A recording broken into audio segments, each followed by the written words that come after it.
Ludwig von Beethoven. He was born in 1770 and he died in 1827. He's a very, very famous musician, and people today still play and perform his music. He was a musician as well. He not only was born hearing and then eventually lost his hearing as he got older, but he played the piano and other similar instruments like the harpsichord and the organ, and also the violin and the viola. After that, though, he's more famous for his written music that he wrote for other people to perform.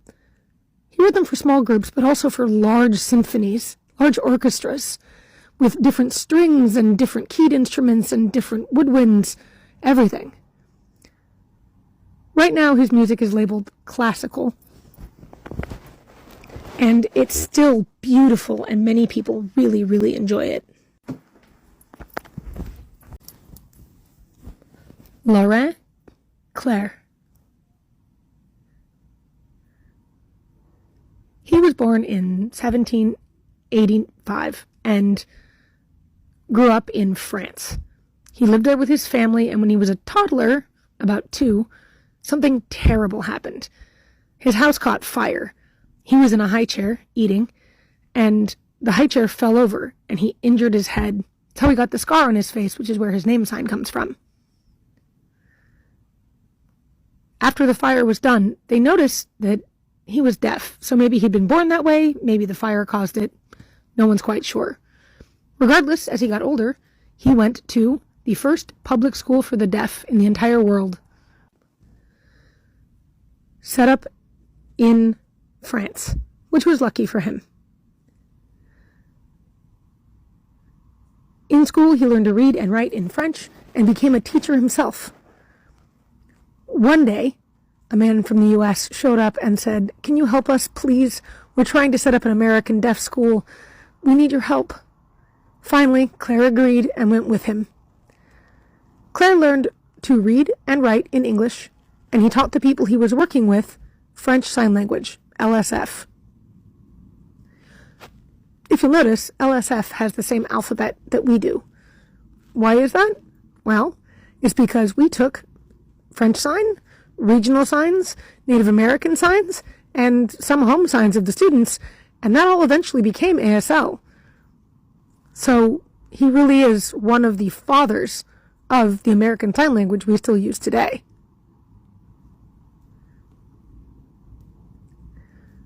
When he died in 1869, it was in the state of Connecticut here in the U.S., right next to the American School for the Deaf he helped set up.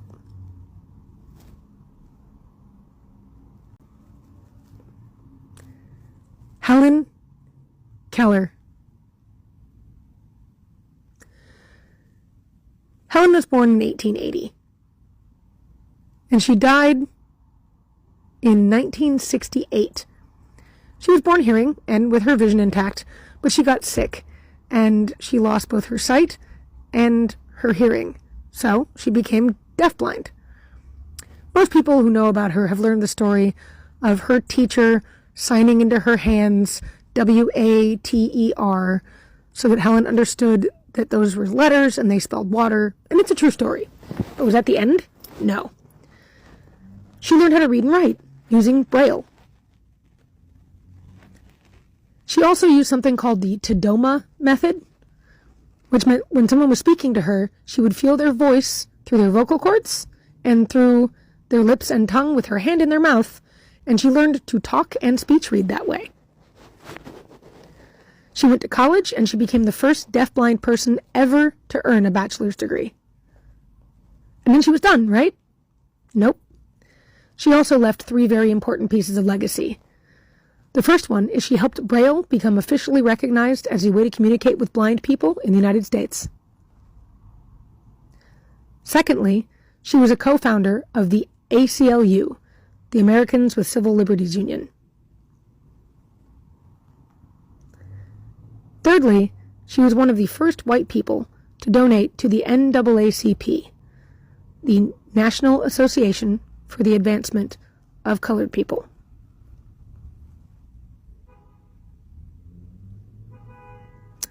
Very, very impressive. Andrew Foster. He was born in 1925, and he passed away in 1987. He's known for being the first black man to go to Gallaudet and graduate with a degree. He also earned 2 master's degrees, one in education and one in missionary work.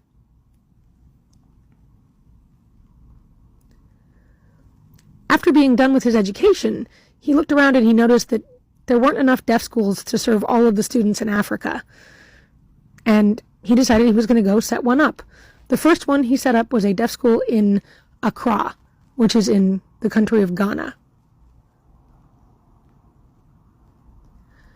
After that, he helped set up 32 more, all throughout Africa, in so many different countries, in Nigeria, in Togo, in Chad, in Benin, in the Central African Republic, and many, many more.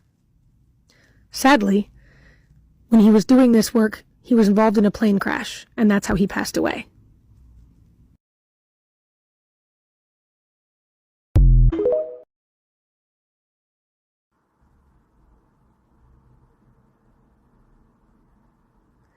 This is C.J. Jones. He was born in 1950. He's an actor, and he's been in many, many movies, you can see. There's Baby Driver. He's in Unbreakable. He's in United Shades of America. And he was on Sesame Street. He's also a comedian.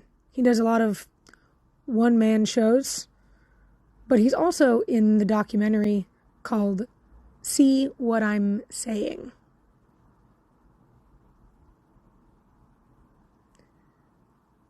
He's also created the sign language that they use in the Avatar movies, and he was a sign coach for The Last of Us.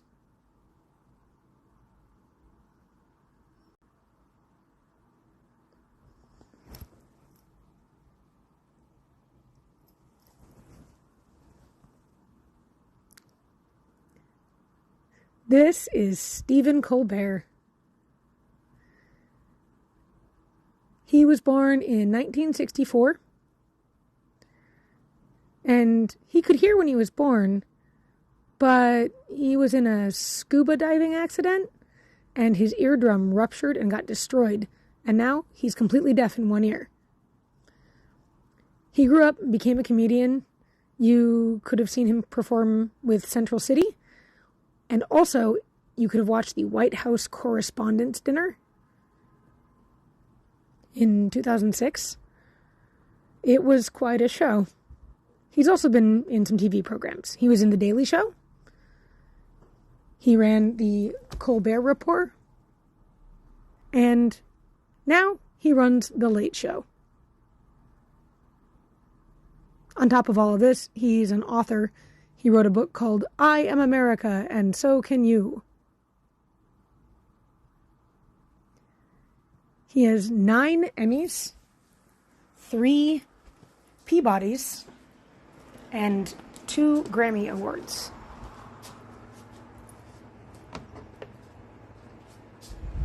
He also has an amazing interview with Marlee Matlin. You should go watch it. It's great.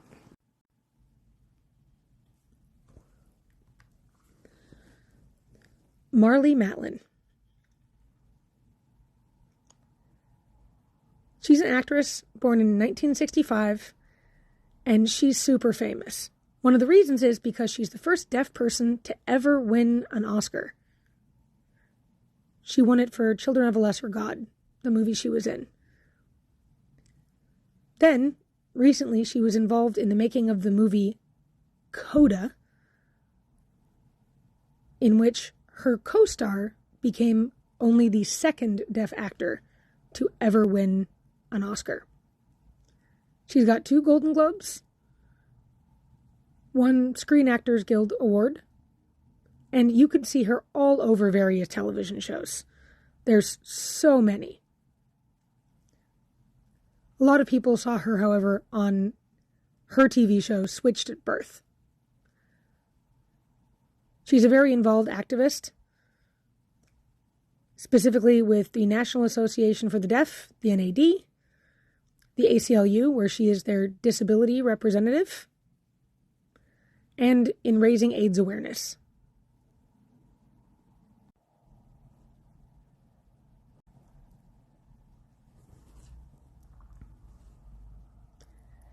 Niall DeMarco. Okay, so he's deaf and from a generational deaf family. He was born in 1989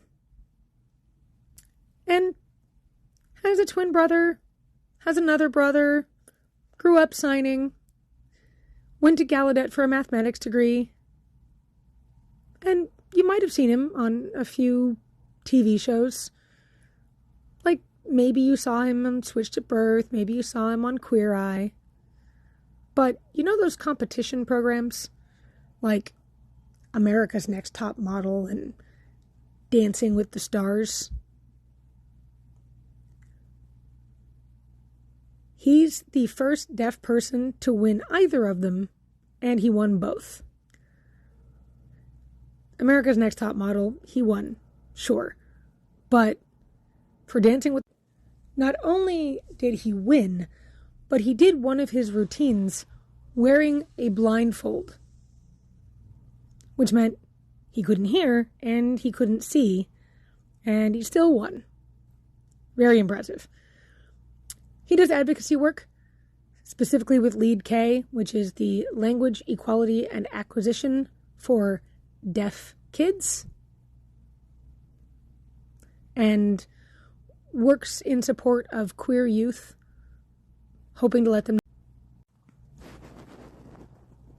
Derek Coleman. He was born in 1990, born hearing, and then he got sick and became deaf at 3. He uses hearing aids and speech reading, and he talks for himself. Growing up and playing sports was a real challenge for him. Finally, he decided he was really going to focus on football in high school, and then he earned a scholarship to play for UCLA. After that, he's played for 3 NFL teams: the Seattle Seahawks, the Atlanta Falcons, and the Arizona Cardinals.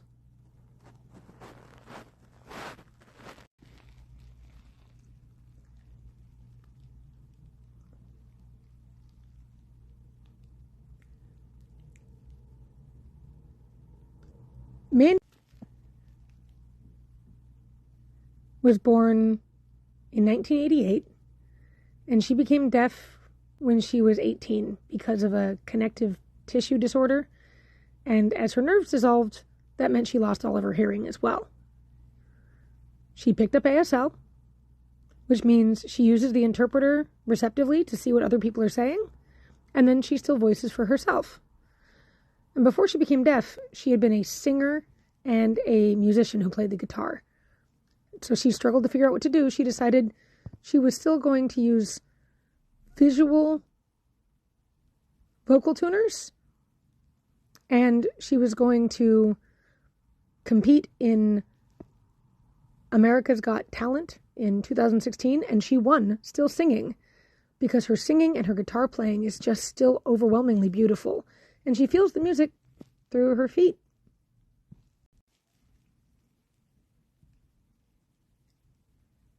Millicent Simmons. She was born deaf. She's an actress and was born in 2003.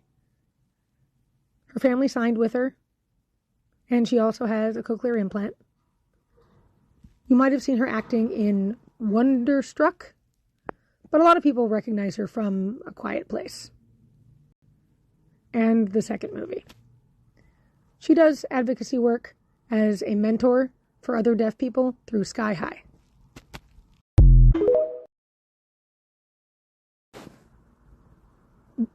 This is Millie Bobby Brown. She was born in 2004, hearing, and she noticed that she was losing hearing in one ear and then began to lose it in the other. One side became profoundly deaf, the other one still has a moderate loss. She uses a hearing aid, but I know a lot of you recognize her from her TV show, Stranger Things. It's a really, really fun program. She still continues